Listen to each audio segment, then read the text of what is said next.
मंगलाचरण के लिए आमंत्रित करूंगा श्वेता हाबी को, वो आएंगे मंगलाचरण करेंगे। जय बोलो पारसनाथ भगवान की जय। जय बोलो विष्णु सागर जी महाराज की जय। जय बोलो अरिजीत सागर जी महाराज की जय। चुलक जी महाराज की जय। गुरु ने राह दिखाई, अभी चलना है बाकी, राही तुम्हें भूल न जाना हो, राही तुम्हें भूल न जाना, अभी मंजिल है बाकी। गुरु ने राह दिखाई, अभी चलना है बाकी। मधुर व्यवहार हो अपना, मधुरता हो वचन में, किसी का दिल न टूटे, रहे वो प्राण बस में। मधुर व्यवहार हो अपना, मधुरता हो वचन में, किसी का दिल न दुखे, यही हो प्यार मन में। दया का भाव जगाओ हो, दया का भाव जगाओ, यही हर मान है सबका। गुरु ने राह दिखाई, अभी चलना है बाकी। गुरु ने राह दिखाई, अभी चलना है बाकी। जय बोलो परम पूज्य अरिजीत सागर जी महामुनि राज की जय। चुलक जी महाराज की जय। अब हम सब गुरुवर के समक्ष हाथ जोड़ कर विनती करेंगे, हे गुरुवर, हमें प्रतिदिन की भांति इष्टोपदेश के माध्यम से हमें माँ जिनवानी माँ का रसपान कराकर हमारे जीवन को कृतार्थ करें। गुरुवर नमोस्तु भगवन्, नमोस्तु भगवन्। ओम नमः सिद्धेभ्यः।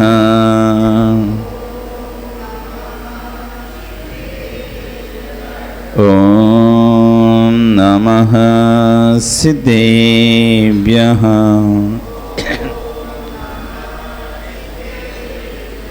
ओम नमः सिद्धेभ्यः।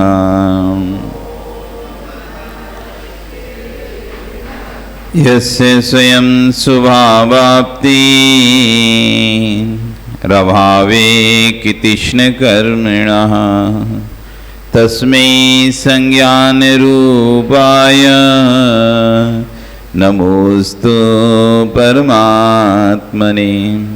नमो अरिहन्ताणं, नमो सिद्धाणं, नमो आयर्याणं, नमो वज्रायाणं, नमो लोये सव्यसाहुणं।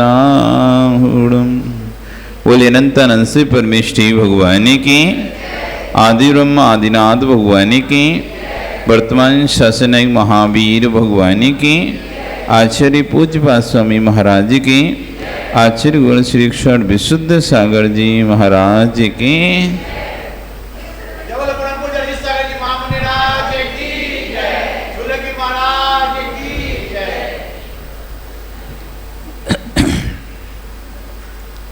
बंधु, वर्तमान शासन नहीं, वर्तमान स्वामी के शासन में हम सभी विराजते हैं। तीर्थंकर प्रभु की चरण निश्रा में बैठकर हम सभी जिन देशने का श्रवण कर रहे हैं। कल यहाँ पर आचार्य गुण कह रहे थे, किसी ने धोने में, किसी ने सुखाने में, किसी ने दूसरे को मनाने में अपने आयु के निसेक बर्बाद की। एक व्यक्ति ने बस को पानी की बाल्टी में डुबोकर सूखने डाल दिया और सामने बैठ गया। मैं पूछता हूँ क्या कर रहे हो, तो बोलता है बस से सुखा रहा हूँ। हे मुक्षु, तनक मेरी ओर निहार, तू बस सुखा रहा है, बैठा बैठा निहार रहा है, क्या कर रहा है? एक व्यक्ति ने पानी की बाल्टी में कपड़े डाले और उन्हें निकालकर सूखने के लिए टांग दिए। उससे पूछा क्या कर रहे हो, क्या उत्तर देगा वो? वस्त्र सुखा रहा हूं। तो आचार्य कह रहे हैं तना मेरी ओर निहार, तू वस्त्र सुखा रहा है कि वस्त्र को निहार रहा है? तुम वस्त्र में क्या सुखाओगे? तुम वस्त्र में क्या सुखाओगे? वो तो अपने समय पे सूखेगा। उसे जब उस सूखना होगा वो तभी सूखेगा। धीरे धीरे हवा लगेगी, धूप लगेगी, पानी उसका अपने आप कम होगा, गर्म होगा वस्त्र, तो पानी निकलेगा उसका, वो सूखेगा। तुम्हारे निहारने से सूखेगा क्या? बैठा हुआ है, वस्त्र सुखा रहा हूं, वस्त्र सुखा रहा हूं। तो आचार्य कहते तू वस्त्र सुखा रहा है कि बैठा बैठा निहार रहा है? वो तो पानी सूख रहा है, तू बैठा बैठा अपनी आयु सुखा रहा है। वो तो पानी सूख रहा है वहां पे तो, लेकिन तुम बैठे बैठे अपनी आयु सुखा रहे हो। किसे सुखा रहे हो? हे भगवान आत्मा, तू क्यों कह रहा है कि बस सुखा रहा हूं? एक नमोकार की माला फेर कर सामय क्यों नहीं कर लेता? आशीर्वाद तुम बैठे हो, गैस पे चढ़ा दिया तुमने सामान, कुकर लगा दिया, अब हम खाना बना रहे हैं, अब खड़े खड़े देख रहे हो कब सीटी आएगी, कब सीटी आएगी। वो तो आएगी, तुम्हारे देखने से जल्दी तो नहीं आएगी। कब सीटी आएगी उसे ना निहारते आप भाई माला फेरना शुरू कर देते, जाप करते रहते। जब आएगी सीटी 3 तब हम उठाना है, जब तक 3 सीटी नहीं आ रही कम से कम अपने माला फेरें। तो आशे के बस सुखा रहा है, एक नमोकार की माला फेर लेता, ये कहता कि सामय कर रहा हूं, कपड़े तो अपने आप सूख जाते हैं। कपड़े सुखाने नहीं पड़ते, वे तो सूख जाते। ये भूल है। एक साधु पीत वस्त्र धारण किए था, एक नहर की सतह पर बैठ करके अपने वस्त्र को धोकर के सामने सूखने डाल दिए और बैठकर रामायण का पाठ कर रहा था।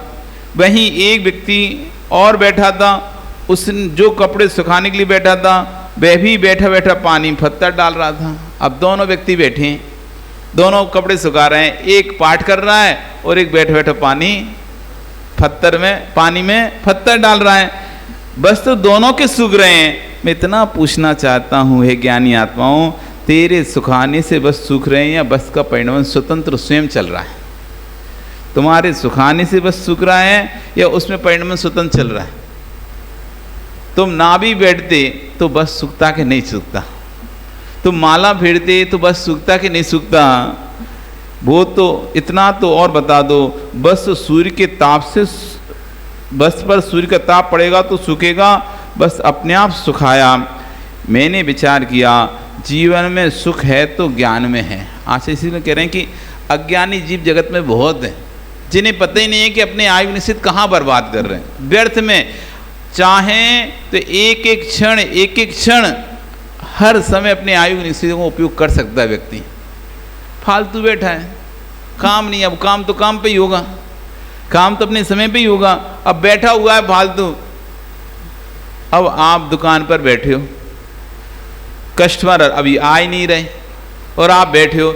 अब आप ऐसे काउंटर बैठे, इधर देख रहे हो रोड पे, उधर देख रहे हो रोड पे, इधर देख रहे हो उधर देख रहे हो, घड़ी देख रहे हो, कहीं सामान देख रहे हो, बैठे हो। अब तुम्हारे देखने से कस्टमर आएगा क्या?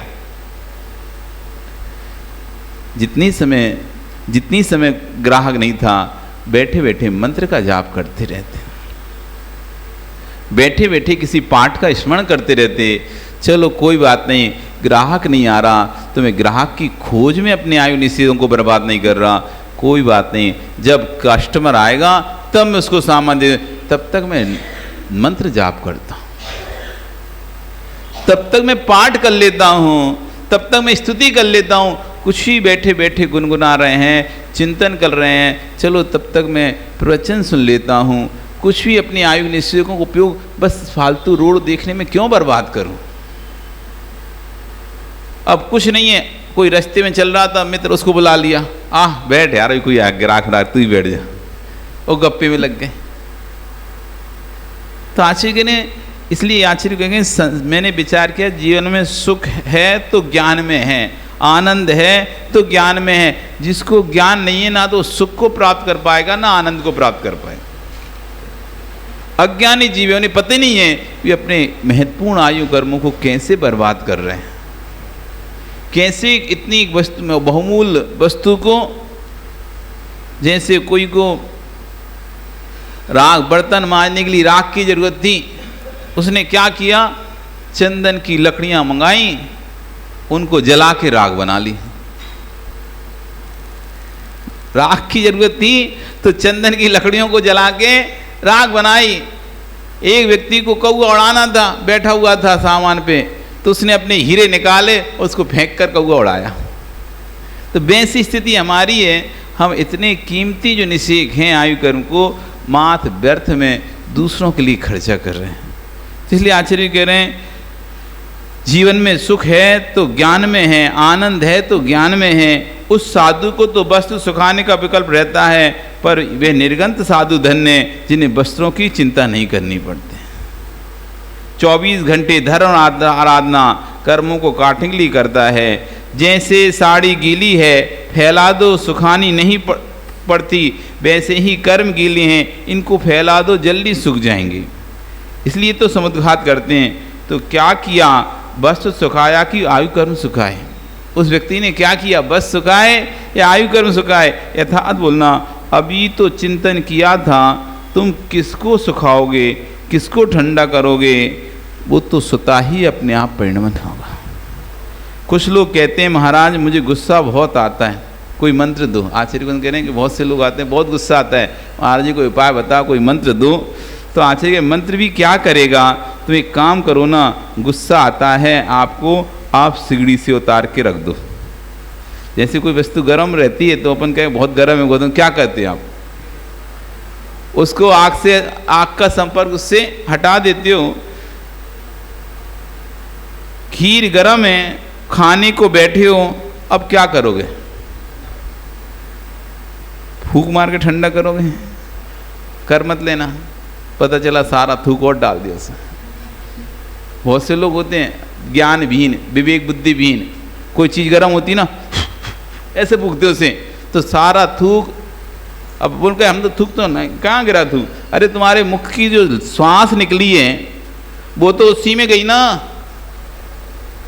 जो मुख से तुम्हारी श्वास निकाली आपने उसके साथ बारीक, क्योंकि आप ऐसे करो आपके हाथ में नमी आएगी कि नहीं आएगी। आप अपनी मुंह की भाप को हाथ पर लेके आओ, 3 बार करो भाप को, चौथी बार में आप देखोगे आपके हाथ में नमी आ जाएगी, गीलापना आ जाएगा। ठंडी में देखते ना अपन, अभी तुमको अपनी हवा की वाष्प दिखाई नहीं दे रही, पारदर्शी है इसलिए नहीं दिखाई दे रही, लेकिन ठंडी में वही थोड़ी मोटी पर बन जाती है, जम जाती है वाष्प हमारी, तो धुआं के जैसी दिखाई देती है मुंह से। देखो धुआं निकल रहा है, हमारे मुंह से धुआं निकल रहा है, दिखाते ना। तो वही अभी भी वैसे ही निकल रहा है, जैसे ठंडी में निकलता है वैसा अभी भी आपके मुख से निकल रहा है। बस अंतर इतना है, उस समय वो ठंडी के कारण से वो परमाणु हैं वो जम जाते हैं, इसलिए वो सफ़ेद रूप के आकार में हमको दिखाई दे, जैसे पानी जम के बर्फ़ के रूप में दिखता ना, ऐसे हमारी जो हवा निकल रही मुख से वो जम गई थोड़ी ठंडी कारण, इसलिए धुएं के रूप में ऐसे दिखाई दे जैसे धुआं निकल रहा है। वास्तव तो अभी भी वैसे ही निकल रही है, ठंडी में कोई अलग से स्पेशल नहीं निकलती अपने शरीर से।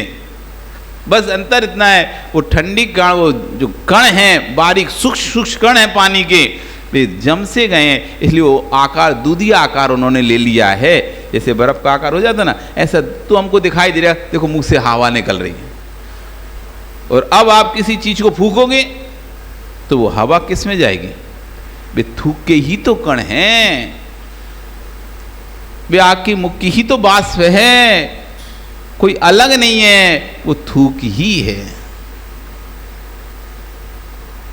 अब आपने सुखाना है तो क्या करोगे,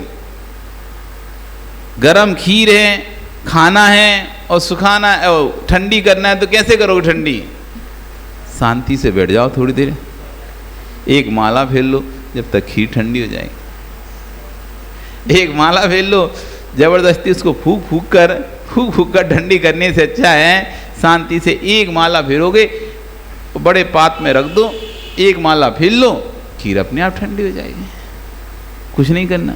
इसलिए कभी साधुओं को भी कभी तुम आहार कराने जाओ और सामने कोई चीज़ है, दूध वगैरह, अरे बहुत गर्म दूध है, और तुमने लिया कटोरे में, फूकना चालू कर।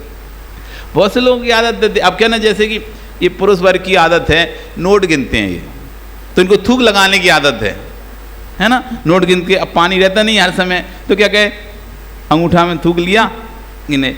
अब कभी कभी, अब आदत तो आदत होती है, कभी कभी जिनवाणी पढ़ रहे होते हैं, अब पेज नहीं पलट रहा था, हाथ जीभ से लगाया हाथ और ऐसे पेज पलट देते हैं, बाद में अरे ये तो थूक लगा दी हमने। होता है, क्योंकि जो आदत बार, जिसको ज़्यादा गिनने की है और वो बार बार थूक लगा लगा करता है, तो अब जो उसको जो भी पलटना होता है वो ऐसे थूक लगाए और ऐसे ऐसे पलट दे। ऐसी जिसकी आदत फूकने की होती है, घर में हर काम में फूकता है, फूक फूक के करता है, वो साधुओं के खार में भी ऐसी रोटी गर्म होगी खोलेगा, कोई चीज गर्म होगी तोड़ेगा।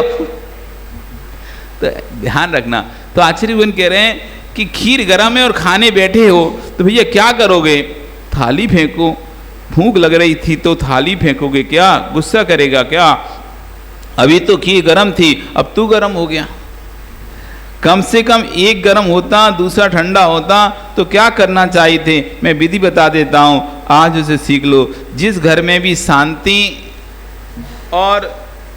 हो और स्वयं में भी शांति हो, जब खीर गर्म हो और खाने बैठे हो, गर्म तो है, आप गर्म होगे, फिर जिस पर होगे वह भी गर्म हो जाएगा, दोनों गर्म हो जाओगे तो क्या करना, एक नमोकार की माला फेर लेते, कितना अच्छा होता।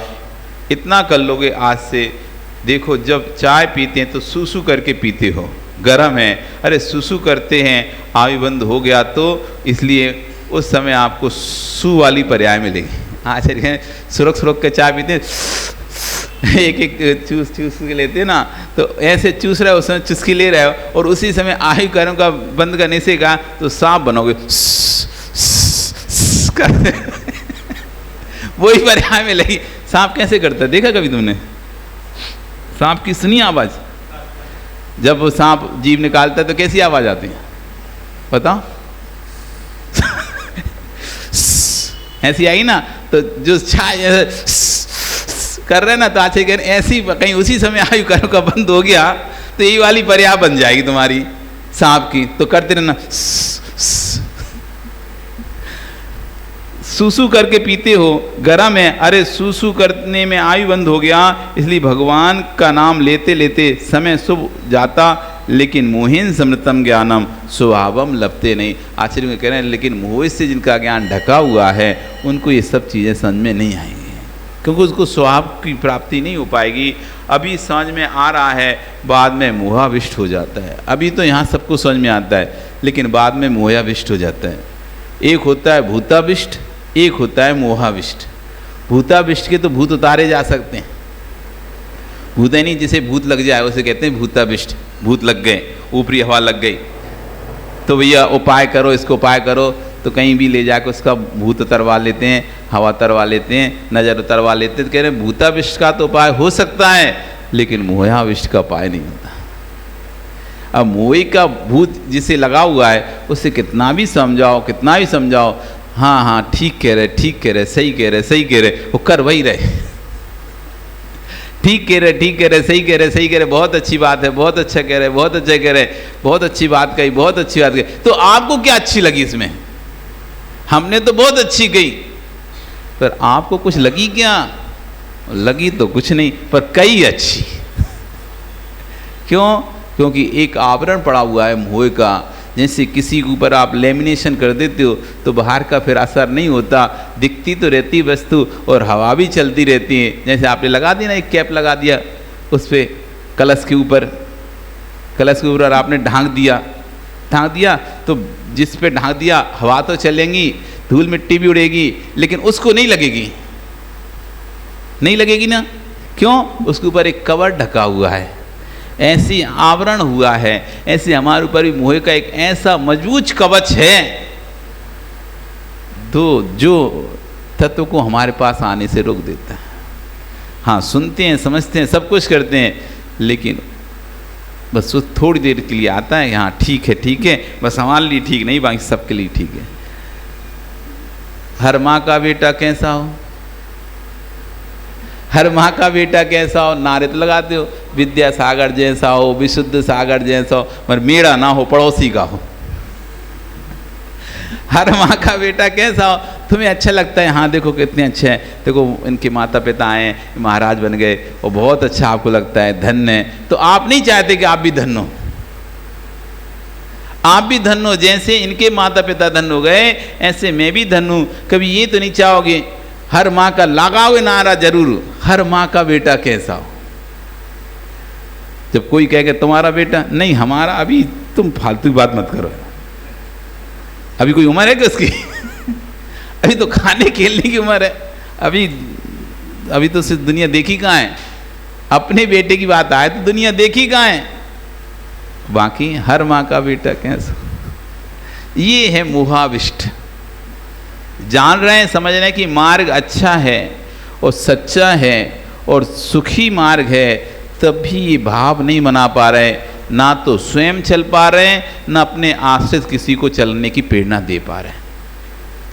स्वयं भी नहीं चल पा रहा व्यक्ति, स्वयं भी नहीं चल पा रहा, स्वयं नहीं चल पाया फिर भी ठीक है भैया, स्वयं नहीं चला मेरी कमजोरी थी, लेकिन हम दूसरे को भी चलने के लिए, दूसरे से मतलब ऐसे नहीं पड़ोसी के लिए हम कर रहे हैं, अपने आश्रित जो हैं, अपने माता पिता, अपने बेटे, भाई बंधु जो तुम हमारे आश्रित हैं, जिन पर हमारा अधिकार चलता है या जो हमारी बात मानते हैं, जो जिनके साथ हम रहते हैं, उनमें किसी को भी तो हम प्रेरित नहीं करते। दूसरा को जरूर, हाँ ए तुम बहुत धर्म करते, तुम जाओ ना महाराज साथ निकल जाओ, ये कहने जरूर बैठ जाएंगे। दूसरे को देखें, हाँ तू तो निकल सकता है, तू चला जा, तू चला जा, अरे वो जा सकता तो तुम क्यों नहीं जा सकते। जैसे मोह उसको है वैसे मोह तुम्हारे को है, जब उसका मोह छूट सकता है तो तुम्हारा मोह भी छूट सकता है। स्वयं को प्रेरित करो, स्वयं को प्रेरित करो। आचार्य कह रहे हैं, दुनिया को हम समझाते हैं आयु कैसे ढल गई, कोई काम बना आज तक, जिसके लिए आपने काम किया था उस बेटे ने आज तक अपने पिता को नहीं कहा कि मैं संतुष्ट हूँ। तुम आज तक कोसते रहे, एक क्षण को पिता बन के देखो, फिर आगे की बात करें। आचार्य कह रहे हैं कि दुनिया को हम समझाते हैं आयु कैसे ढल गई, कोई काम बना आज तक, जिनके लिए आपने काम किया था उन बेटों ने आज तक आपसे नहीं कहा कि पिताजी हम संतुष्ट हैं, अब आप रहने दो, अब मत करो, अभी तो बाकी है काम, अभी तो और बाकी है, अभी तो कभी कोई किसी से संतुष्ट हुआ है क्या? कितना भी आप करोगे कभी कोई संतुष्ट रह ही नहीं पाएगा, कोई ना कोई असंतुष्ट बना ही रहेगा आपसे। आप भगवान भी बन जाओगे ना, तब भी सब आपसे संतुष्ट नहीं होंगे। अगर सभी संतुष्ट होते तो आज सब भगवान को मानने वाले होते। आज सभी संतुष्ट होते तो सब भगवान को मानने वाले होते।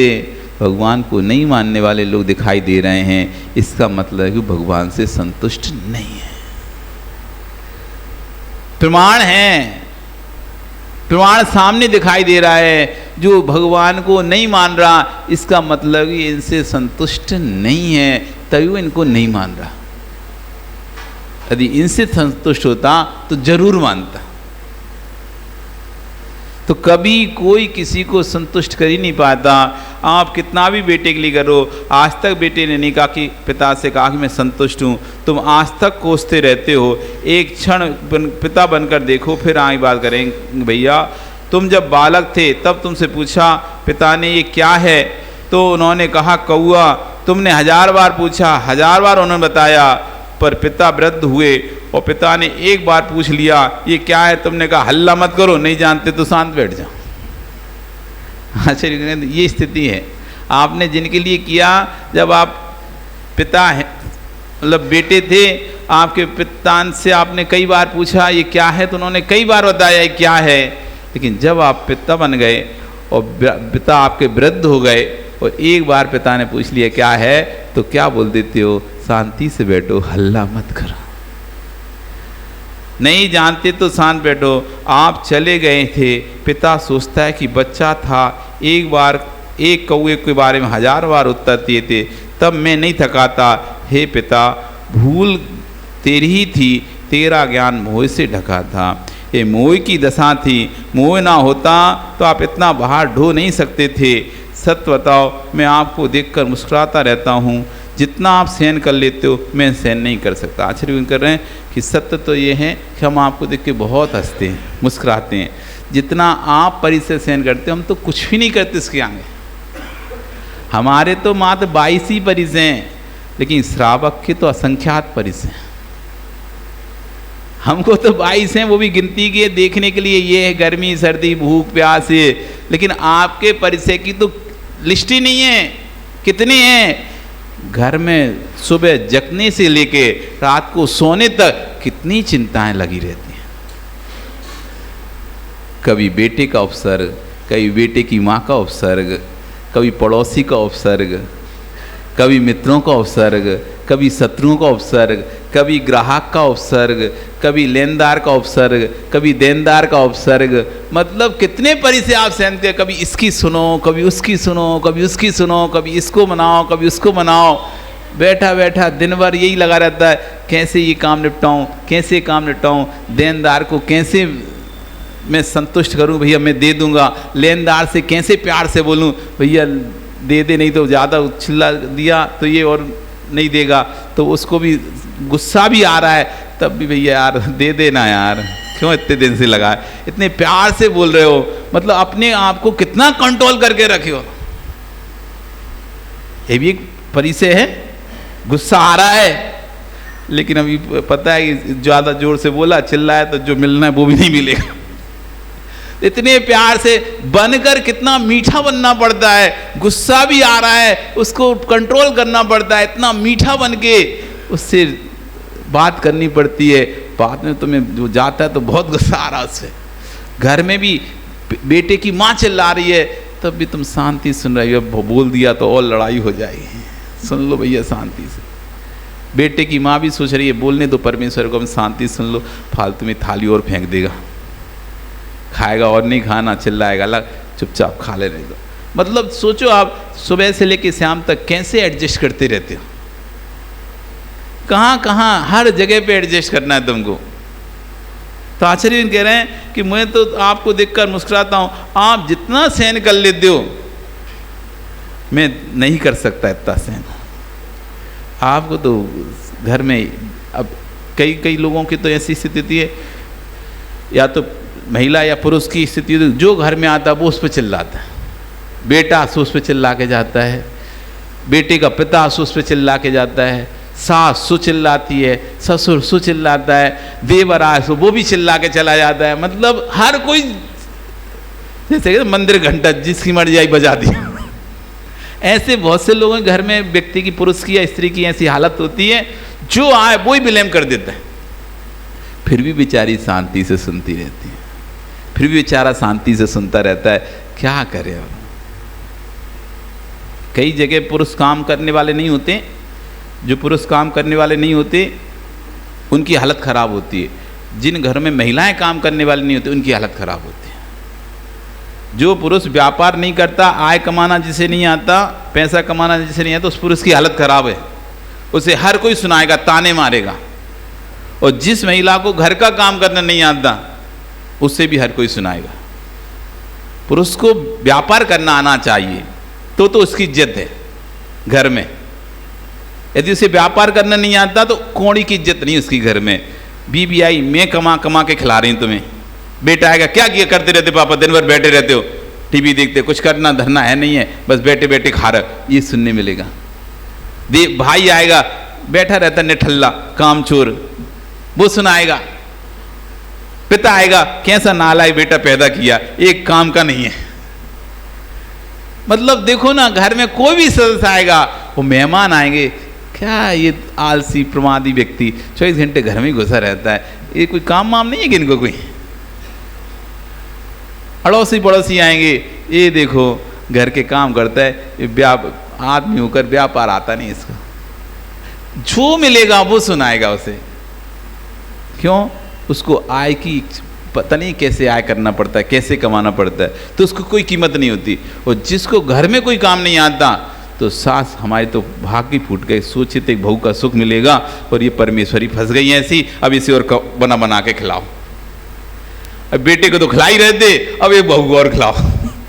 एक और सोचा था कि हाथ बढ़ जाएगा, काम बढ़ जाएगा, ये हो गया। पति अलग सुना रहा है कि किस लिए लाए थे तुम्हें, क्यों शादी करी थी, इसके लिए करी थी। यहाँ हर कोई उसे सुना के जाता है, तो दोनों की कीमत है। तो आचार्य कह रहे हैं कि कितना परिचय सहन करते हो आप लोग। इतना तो मैं सहन ही नहीं कर सकता। मैं तो सोचता हूँ तुम मुस्कुरा कैसे लेते हो। हम तो आचार्य हम तो यही सोचते तुम हंस कैसे लेते हो। इतने दुख के बीच में, इतने दुख के बीच में, इतने कष्टों के बीच में, और सही बात है घर में आप यहाँ पर ही मुस्कुरा लेते हो, घर में तो आपको पता है कि क्या हालत है। घर में तो आपको पता है क्या हालत है। इतने खुलकर, इतने शांति से घर में नहीं बैठ पाते हो। इतने अच्छे परिणाम, इतने अच्छे भाव आपके घर में हो ही नहीं पाते हैं। तो घर में कोई यहाँ से कुछ बोल रहा है, कोई वहाँ से कुछ बोल रहा है, कोई ये मांग रहा है, कोई ये डिमांड कर रहा है, कोई वो डिमांड कर रहा है। और अब डिमांड करने वाले को तो पता नहीं रहता सामने वाले के पास व्यवस्था कैसी है, उसने तो डिमांड कर दी, अब मना भी नहीं कर पा रहे, घर में मना करते तभी क्लेश होता है। अब एन कैन कैसे भी करेंगे और क्या व्यवस्था करेंगे, उधार लेंगे, कुछ भी करेंगे, EMI पे लेंगे, कुछ भी लेकर आदमी ब्याज पे लेकर वो इच्छाएं पूर्ति करते। तो आशीर्वाद कह रहे हैं तुम मुस्कुरा कैसे लेते हो। इतने परिचय के कष्टों के बीच में तुम मुस्कुरा के लेते। धन हो आप जो इतनी विषमता में जी रहे हो, ध्यान रखना योगी बनकर इतना विषमता सहन कर लेते तो नियम से आज भगवान बन जाते हैं। जैसे घर में रहकर तुम इतना शांति से सहन कर लेते हो, चार लोग बोल भी देते हैं चुपचाप रह जाते हो, कहते ना गुस्से का घूंट, खून का घूंट पी जाते हो। कई बार दुकान पर रहकर व्यापारी, जितना कपड़े के व्यापारी बड़े सहनशील होते हैं, कपड़े के व्यापारी बड़े सहनशील होते हैं। अब वो ग्राहक आता है 10 साड़ियाँ निकलवा दिया, 10 सामान निकलवा दिया, और एक में तो पसंद होती नहीं है। क्यों माता, कभी एक में पसंद किया क्या? नहीं किया ना। 10-15 जब देखे ही नहीं तो एक पसंद, बेचारा शांति से निकालता है, फिर बाद में बैठा, और बाद में और कोई है तो बताओ, अच्छा नहीं लग रहा। जवानी बेचारे उठ के चले गए, 15 तो साड़ी खुलवा दी, 15 सब सामान खुलवा दिया, और बाद में तीसरी बात गए कोई नया मॉडल हो, नया डिजाइन हो तो बताओ। ये सब पुरानी ओल्ड हो गई, कुछ मजा नहीं आया। अब बेचारा कह रहा परमेश्वर इतना सारा सामान निकाल लिया, पहले बोल देती मैं ओल्ड है ये डिजाइन ओल्ड है, ये भी कह रहे और दिखाओ भी, और दिखाओ और दिखाओ और दिखाओ। फिर बेचारा शांति से समेटता रहता है बैठा बैठा। तो कह रहे इतनी क्षमता यदि साधु बनकर आ जाती ना तो नियम से भगवान बन जाता। कितनी क्षमता है, कितनी क्षमता है, कितना सब कुछ फैलाने फैलाए, तब भी गुस्सा नहीं कर रहा उस पे, कस्टमर पे तब भी गुस्सा नहीं कर रहा। ठीक है दीदी कल आ जाना, हम नया कल फिर से दिखा देंगे, आ रहा है माल आ रहा है, कल खोल देंगे। भले नहीं भी आए लेकिन फिर भी वो यही प्यार से बोल के उसके विदा करेगा। हाँ दीदी ये तो पुराना हो गया है, कल नया माल आएगा, आप कल आना, हम आपको दिखा दे। इतने प्यार से, अंदर कितना भी गुस्सा आ रहा है तब इस पर सो नहीं कर रहा है। कह रहे इतनी क्षमता, इतनी सहनशीलता यदि साधु बनकर आ जाए तो नियम से भगवान ना बन जाए। क्यों संतोष? नहीं दिखाना पड़ती साड़ी। वही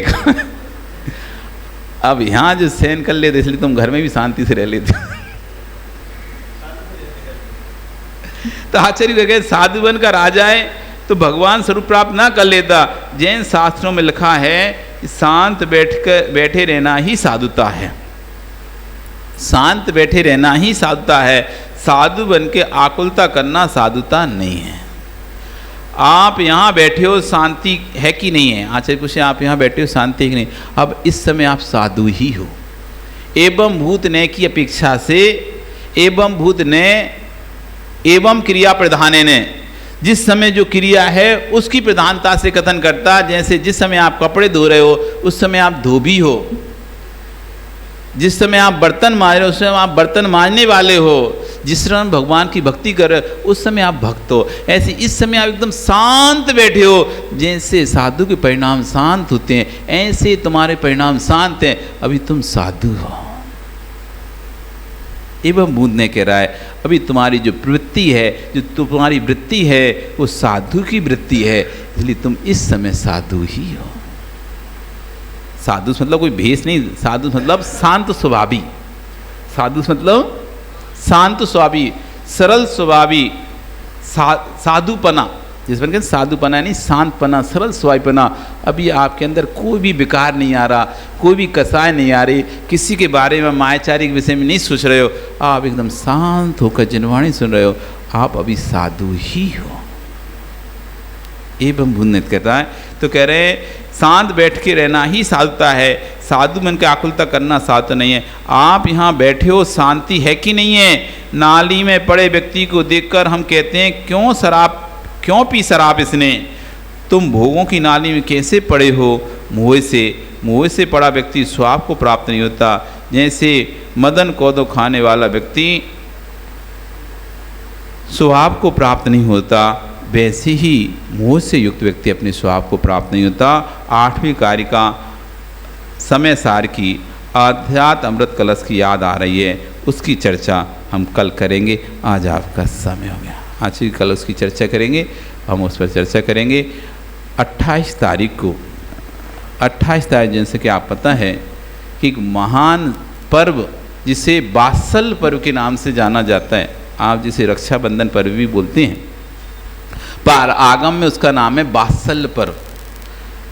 धर्मी के प्रति जो गौवत्स प्रीति होती है, जैसे गाय को अपने बछड़े के प्रति प्रीति होती है, वो जो भी बछड़ा आता है उसको दूध पिला देती है, उसे कहते हैं गौवत्स प्रीति। वो भेद नहीं करती कि ये मेरा बछड़ा है कि किसी दूसरी गाय का बछड़ा है, जो भी बछड़ा है उसके दूध पीता है वो पिला देती है निस्वार्थ भाव से। और दूसरी अपेक्षा ऐसा गौवत्स प्रीति, उससे कोई अपेक्षा नहीं है अपने बच्चे से कि बड़ा होकर मेरी सेवा करेगा, तब भी वह उसको दूध पिला रही है। जैसे गाय अपने बच्चे से कोई अपेक्षा नहीं रख रही कि बड़ा होकर मेरी सेवा करेगा, मेरी रक्षा करेगा, मुझे मेरा पालन पोषण करेगा, वो तो दूध पिला रही निस्वार्थ भाव से। ऐसी जिन धर्मात्मा की प्रीति होती है जो निस्वार्थ भाव से, उसे कहते हैं गौवत्स प्रीति, उसका नाम है बात्सल्य। जिसमें सल नहीं हो, जिसमें किसी प्रकार की सल नहीं है, उसे कहते हैं बात्सल। ऐसा बात्सल पर रक्षाबंधन 28 तारीख को आने वाला है। इस दिन कल से आपको उसकी कथा सुनने मिलेगी, कैसे बात्सल पर्व प्रारंभ हुआ, कैसे साधुओं पर उपसर्ग हुआ, कैसे साधु का उपसर्ग दूर हुआ और कैसे साधुओं ने साधु की रक्षा का संकल्प किया और उनको उस दिन आहार कराया। ये सबसे बड़ा पर्व है साधु और श्रावक का, ये सबसे बड़ा पर्व है। सारे पर्व भूल जाना लेकिन इस पर्व को नहीं भूलना। ये हमारे दिगंबरत की आन बान शान का पर्व है, जहाँ पर एक श्रावक संकल्प करता है मैं साधु की रक्षा करूँगा, और एक साधु उनको आशीर्वाद देता है तुम्हारा सदैव कल्याण हो, तुम्हारा सदैव कल्याण हो। ये वो पर्व है। इस पर्व के दिन हस्तिनापुर नगर में जितने श्रावक थे उन सभी श्रावकों ने साधु के उपसर्ग दूर होने पर उन साधु की वैयावृत्ति सेवा की थी और सभी साधुओं को आहार दान दिया था। एक अक्षय तृतीया का पर्व है जिसमें हम आहार दान देते हैं, और एक बात्सल पर्व है जिसे रक्षाबंधन कहते हैं, जिसमें प्रत्येक श्रावक अपने घर से आता है और साधु को आहार देता है, घर घर चौका लगाता है। लेकिन जहाँ जैसी व्यवस्था है वहाँ वैसा होता है। मध्य प्रदेश MP साइड में तो लगभग हर घर में उस दिन ये भावना बहाते हैं मेरे घर में साधु आए, मेरे घर में साधु आए। लगभग हम थे जिस समय 2009 में अशोकनगर में हमारे गांव में 3-7 साधु थे। पता चौका कितने लगे थे? कम से कम 200 चौका लगे थे। इसमें 199 वाला नंबर तो हमारा ही था 200 चौका लगे थे।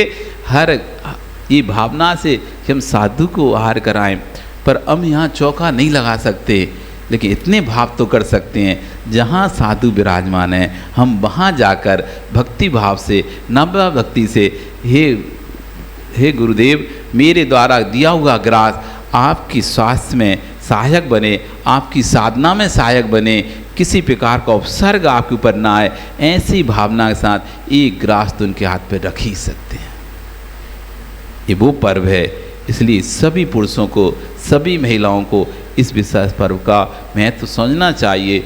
और रात्रि में आकर जो श्यामकालीन जो अपना कार्यक्रम है, उसमें सभी को अपने घर से सजाकर, थाल सजाकर और गुरु की सेवा में आना चाहिए कि धर्म की रक्षा, गुरु की रक्षा कौन करेगा? हम करेंगे, हम करेंगे, हम करेंगे। ये भावना के साथ जब आओगे तो नियम से मानना, आपको साधु रक्षेगा। अभयदान, अभयदान आप बोलते हैं ना, अभयदान, यही है अभयदान। शास्त्र में तो आप शास्त्र भेंट कर देते हो, औषध में तो औषधि दे देते हो, आहार में आहार दे देते हो, अभय में क्या दोगे? तो कोई बंदूक तलवार चमन तो दोगे नहीं कि ये रख लो महाराज, वो तो चला देना। अरे अभयदान में आप क्या दोगे? कोई डंडा तो दोगे नहीं कि डंडा रखो महाराज पास, हम डंडा दे दे, कोई आए तो कुत्ता बिल्ली हो, कोई आए तो डरा के भगा देना, आपको डर नहीं लगेगा। अभयदान में क्या देते हो बताओ तो? आप लोगों ने कुछ दिया क्या अभयदान में आज तक? क्या देते हो अभयदान में? क्या देना पड़ता है? तुमको पता है मनीष अभयदान में क्या देना पड़ता है? तुमको संतोष, अभयदान में क्या देना पड़ता है? सास दान में सास देना पड़ता है, औषध दान में औषधि देनी पड़ती है, आहार दान में आहार देना पड़ता है। अभयदान में क्या देना पड़ता है? डंडा, लाठी, बस एक एक आपका विश्वास, हम आपके साथ हैं, हम आपके साथ हैं। कभी भी कभी समस्या आएगी, हम आपके साथ हैं। हम, आप जब भी पीछे मुड़ के देखेंगे हमें पाएंगे, हम पीछे आपके खड़े, आपकी सुरक्षा में, आपकी रक्षा में हम आपके साथ खड़े। यही अभयदान है। आपके आहार में, विहार में किसी भी प्रकार की कोई परेशानी आएगी, हम खड़े हैं, जितना सहयोग हमसे बनेगा हम करेंगे, इतना भाव करना, यही अभयदान है। जब जब उनको जरूरत पड़े, आप दीवार के जैसे खड़े हो जाओ। जैसे कोई आपत्ति को रोकने के लिए दीवार खड़ी कर दी जाती ना, तो विपत्ति आ नहीं पाती सामने। ऐसी हम आपके सामने, विपत्ति बाद में आपको छुएगी, पहले हम उसका सामना करेंगे, इतना विश्वास दिला देना, इसका नाम है अभयदान। भय से मुक्त कर देना। उनको जो चिंता है उस चिंता को तुमने दूर कर दिया, आपका अभयदान हो गया।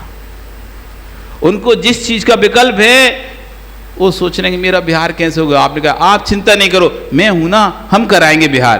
आपने अभयदान दे दिया। अरे हमारा ये कैसे होगा, आप चिंता क्यों करते हैं, हम है ना, हम करा देंगे। हो गया अभयदान। इसी का नाम, जो जो भय है, जो जो चिंता है, जो जो कष्ट हैं, उनको दूर करने का नाम है अभयदान। भय से रहित कर देना, उसका नाम अभय है। तो अभय दान दिया था रक्षाबंधन पर्व के दिन श्रावकों ने साधुओं के लिए कि हे गुरुदेव, अब कभी भी कोई उपसर्ग आपके ऊपर आएगा, हम श्रावक लोग आगे खड़े रहेंगे। और उसके लिए उन्होंने संकल्प सूत्र साधु के पीछे बांध दिया। ये हमारा संकल्प है। कहते ना, आपको ये बयाना दे देते ना कुछ, ये लो भैया सौदा पक्का, ये बयाना सौदा पक्का। ये संकल्प सूत्र था कि हम गुरु की रक्षा करेंगे। इसलिए उस दिन को बड़े उत्साह के साथ, 28 तारीख पर्व को हमको बड़े उत्साह के साथ और भक्ति भाव के साथ मनाना है। तो आज से ही उसकी तैयारी हम शुरू करेंगे। घर घर में, हर घर घर में खबर होनी चाहिए, हर घर में चर्चा होना चाहिए कि वात्सल पर्व के दिन साधु की भक्ति करना है। वात्सल पर्व के दिन, रक्षाबंधन पर्व के दिन हमको साधु को आहार कराना है। रक्षाबंधन पर्व के दिन हमको साधु की रक्षा का संकल्प करना है। साधु के पीछे में एक रक्षा सूत्र बांधकर इस संकल्प पर कटिबद्ध होना है कि हम साधु के प्रति सदैव समर्पित हैं। ऐसी भावना भाना है। बोली भगवान महावीर स्वामी की। सम्यक दर्शनाय नमः, सम्यक ज्ञानाय नमः, सम्यक चारित्राय नमः। ओम ह्रीं नमः, ओम ह्रीं नमः, ओम ह्रीं नमः, ओम ह्रीं नमः, ओम ह्रीं नमः, ओम ह्रीं नमः, ओम ह्रीं नमः, ओम ह्रीं नमः, ओम ह्रीं नमः,